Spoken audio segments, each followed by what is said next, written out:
lost circuit in the Foodaraca-cycle. Lumpy tea? Oh, you've got some of the oatmeal fallout. How's your bacon? Raw.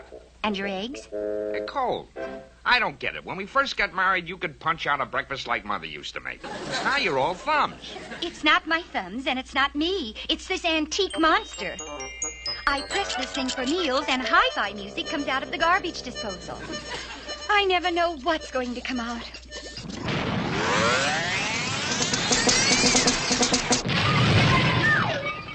See, George? We need a new one. Jane, how can we get a new one? We haven't even paid for the one that replaced this one.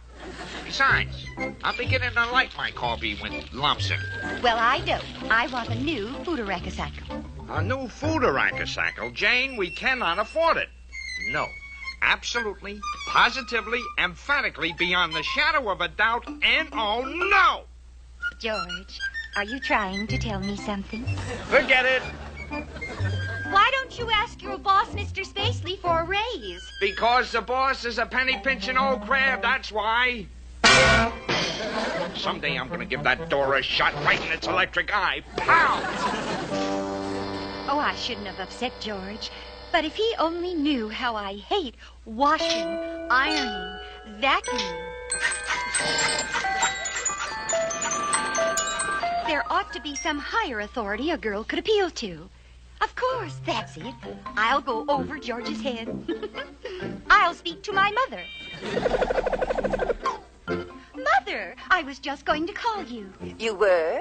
Well, what did George do now, the big bully? Oh, nothing really, Mother. It's just that housework gets me down.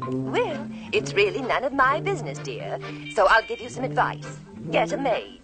We can't afford it, Mother. You don't need money. Charge it.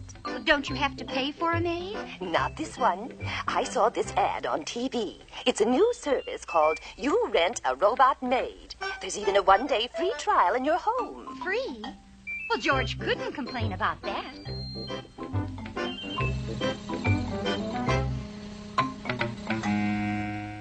I shouldn't have yelled at Jane. You know, maybe she's right. Maybe I should ask Mr. Spacely for that raise.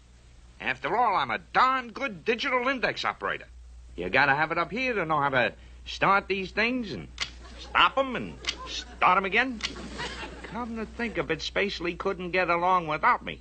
I'll just march right in and I'll ask him for a raise right now. Yes, George. I want to see Mr. Spacely. Sorry, Mr. Spacely's on the phone right now. Do you want to wait? You're darn right I'll wait.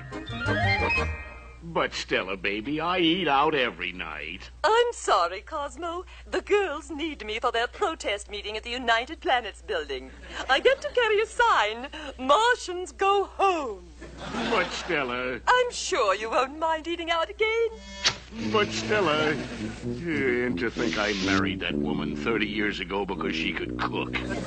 George Jetson is here, Mr. Spacely. George Jetson? Yes, sir. He starts the referential unisonic digital indexer machine. Oh, Butterfingers Jetson. Well, shoot him in. Why did I send for you, Jetson? You must have goofed up somewhere. Oh, no, sir. I think you'll find... You think? You think? Your machine is supposed to do the thinking, Jetson. It's my wife, sir. She thinks... Does your wife cook, Jetson? Oh, yes, sir. What does she cook, hmm? Like what? Oh, like hash, meatloaf, soup, bones, beans. Ah, good old-fashioned home cooking. I wish I were young and struggling again and eating home cooking like you. Oh, yes, sir. Very struggling, sir. 2 tiny children and 1 puny little wife. We're practically broke. Wonderful. I'd love to meet them. And by coincidence, I'll be out your way around dinner time tonight. Any suggestions? Oh, well, Fine, fine. I'd love to have a home-cooked dinner at your place. I'll be there at 6. And